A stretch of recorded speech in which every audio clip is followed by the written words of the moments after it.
বাংলায় একটা প্রবাদ আছে, 40-এ চালছে। প্রবাদটা অন্য মানুষদের জন্য চলে। মহেন্দ্র সিং ধোনি ব্যতিক্রমী চরিত্র, সত্যি ব্যতিক্রমী।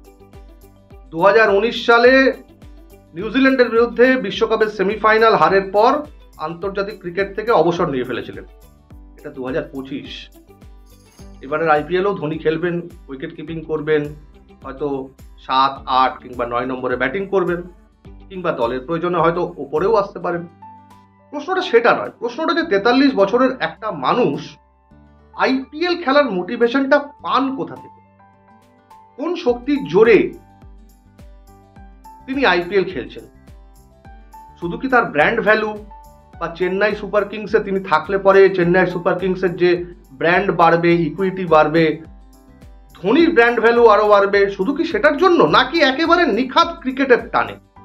ধোনি এখনো সিএসকে জার্সি পরছেন, ঘাম ঝরাচ্ছেন, হেলিকপ্টার শট মারছেন, কোন তাগিদে? অজানা গল্প, একটা অজানা গল্প শোনাবো ধোনি সম্পর্কে। ক্যাপ্টেন কুলের প্রতি আপনাদের সম্মান বেড়ে যাবে। और ये धोनी की हुई जी गजब ग्रिप कैसे SRMB जैसे SRMB TMT बार की विन ग्रिप टेक्नोलॉजी सीमेंट के साथ बनाए मजबूत पकड़। Grip is important. Harbhajan Singh ধোনির দীর্ঘদিনের সতীর্থ সম্প্রতি একটি সাক্ষাৎকার দিয়েছেন ক্রিক ইনফোতে, যেখানে তিনি বলছেন, ধোনির সঙ্গে আমার কয়েকদিন আগে একটি অনুষ্ঠানে দেখা হয়েছিল। পারিবারিক বিষয় ছাড়া ক্রিকেট নিয়েও আমাদের মধ্যে অনেকক্ষণ কথাবার্তা হয়। তখন আমি মজার ছলেই জিজ্ঞেস করেছিলাম, 43 বছরেও ক্রিকেট খেলার রসদ আপনি পাচ্ছেন কোথা থেকে? ভাজ্জিকে জবাবে ধোনি বলেছিলেন, বয়সটা ফ্যাক্টর নয়, ফ্যাক্টরটা হচ্ছে ইচ্ছে শক্তি। আমি এখনো মনে করি ক্রিকেটকে আমার অনেক কিছু দেওয়ার আছে, তাই খেলাটা থেকে বেরোতে পারছি না। এবং একই সঙ্গে ধোনি এটাও বলেছিলেন, যারা আইপিএল শুরুর 1-1.5 মাস আগের বিভিন্ন ভাইরাল ভিডিও দেখে মন্তব্য করেন যে আমি আইপিএল এর আগে একটু ঘষা মাজা করছি, তারা ভুল ভাবেন। তখন ভাজ্জি পাল্টা জিজ্ঞেস করেন যে আপনি তাহলে কিভাবে তৈরি হন একটা আইপিএল এর জন্য? ধোনি তার বন্ধুকে বলেন যে সারা বছরের প্রত্যেকটা দিন যদি বিজ্ঞাপনের কাজ না থাকে কিংবা যদি বিদেশ সফর না থাকে, তাহলে প্রত্যেকটা দিন আমি নিয়ম করে আমার বাড়ি থেকে ঝাড়খণ্ড ক্রিকেট স্টেডিয়াম যাই, সেখানে গিয়ে স্কোয়াশ খেলি, ব্যাডমিন্টন খেলি, টেবিল টেনিস খেলি, জিম করি, রিহ্যাব করি, সমস্ত কিছু করি, একদিনও বাদ যায় না। এবং এটাই আমার দীর্ঘদিন ধরে প্রসেস। এই প্রসেসটার জোরেই আমি আইপিএল খেলে যাচ্ছি।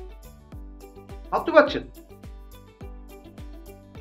কত শত ক্রিকেটার রয়েছেন যারা ছেড়ে দিয়েছেন, পারেননি, প্রতিভা থাকা সত্ত্বেও এগোতে পারেননি। তবে ধোনি কিন্তু সেই তালিকার নন, তিনি আলাদা।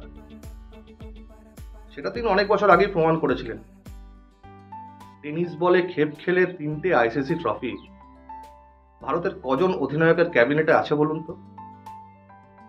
আইপিএল এর 5টা ট্রফি, চ্যাম্পিয়ন্স লিগ টি20, এতগুলো শিরোপা,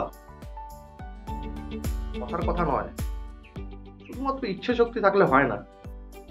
মহেন্দ্র সিং ধোনি নামটার সঙ্গে ইচ্ছে শক্তির সঙ্গে আরো বিশেষ কিছু আছে, তাই তো তিনি থালা। এবারও নামবেন, আবার হলুদ জ্বর উঠবে। ভারতবর্ষে যে স্টেডিয়ামে যাবেন সেই স্টেডিয়ামের গ্যালারিতে আবার হলুদ ঝড় উঠবে। তার কাছে হোম অ্যাওয়ে বলে কিছু ম্যাটার করে না, ধোনির নামটাই যথেষ্ট। যারা ধোনির অনুরাগী, যারা এখনো পর্যন্ত ধোনি ম্যানিয়ায় মজে আছেন, তাদের যদি এই ভিডিওটা ভালো লেগে থাকে দয়া করে শেয়ার করুন, লাইক করুন এবং আমাদের এক্সট্রা টাইম বাংলা ইউটিউব চ্যানেলকে সাবস্ক্রাইব করুন। Extra time.